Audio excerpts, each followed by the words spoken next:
Assalamualaikum warahmatullahi wabarakatuh. Perkenalkan, saya Rifki Aditya Harun dengan NIM 24515001001111002 dari kelas N1F Agama Islam. Pada kesempatan hari ini, saya akan mempresentasikan tugas UAS saya yang berjudul Agama dan Tantangan Radikalisme, meneguhkan nilai Islam dan Satya sebagai benteng ideologi dan solusi kebangsaan di era modern. Mari kita masuk ke pembahasan pertama.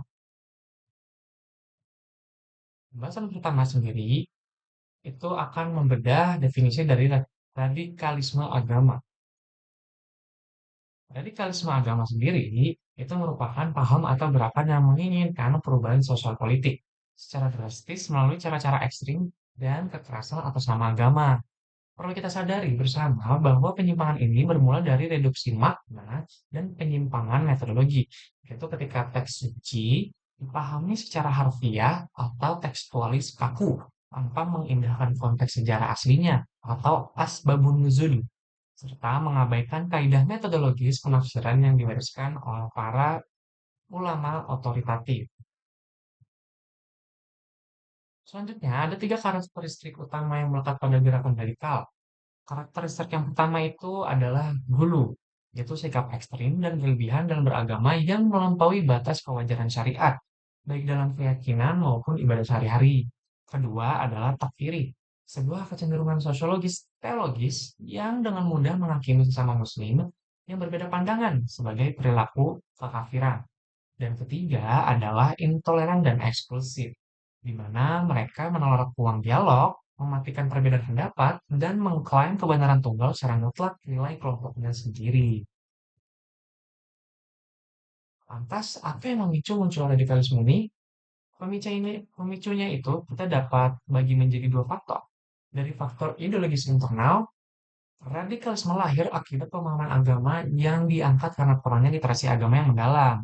Hal ini diperparah oleh hilangnya sikap kritis serta dominasi figur guru spiritual di media sosial yang mengedepankan emosi kelompok dibandingkan rasionalitas syariat. Sementara dari faktor struktural eksternal, adanya ketidakadilan sosiopolitik global, kesenjangan ekonomi, serta ketidakpuasan terhadap kebijakan pemerintah seringkali dieksploitasi melalui propaganda digital di dunia maya untuk membakar emosi solidaritas semu demi kepentingan politik kekuasaan. Sebagai solusi, mari kita beralih ke bagian kedua, yaitu solusi Islam wasatiyah. Berdasarkan survei mengenai persepsi moderasi beragama di lingkungan sivitas akademika, mayoritas sebesar 90% merespon positif dan inklusif, memandang moderasi sebagai kunci perdamaian dan tameng utama pencegahan konflik sosial. Namun, kita tidak boleh abai terhadap 10% kelompok yang skeptis dan netral, yang menganggap moderasi dapat mencemari akidah asli. Kelompok 10% inilah yang menjadi tantangan nyata bagi edukasi keagamaan yang lurus di masa depan. Lalu, apa sebenarnya konsep dasar dari Islam Nusantara?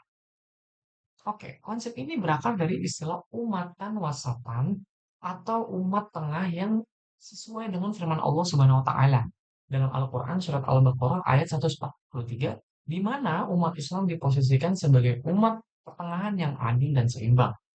Kita harus menegaskan bahwa wasatiyah bukanlah pelemahan akidah atau pendangkalan agama, melainkan ekspresi ajaran Islam orisinal yang berdiri tegak di tengah-tengah menolak ekstremisme atau gulu, sekaligus menolak kebebasan tanpa batas atau tasyadud. Untuk mengaplikasikan konsep tersebut, terdapat empat pilar utama moderasi yang harus kita pegang teguh. Yang pertama ada tawasul, yaitu mengambil jalan tengah dan menghindari kecenderungan perilaku ekstrem kanan maupun kiri. Yang kedua, tawazun, menjaga keseimbangan dinamis secara pemanfaatan akal atau rasio dan dengan dalil hak nakli atau teks keagamaan.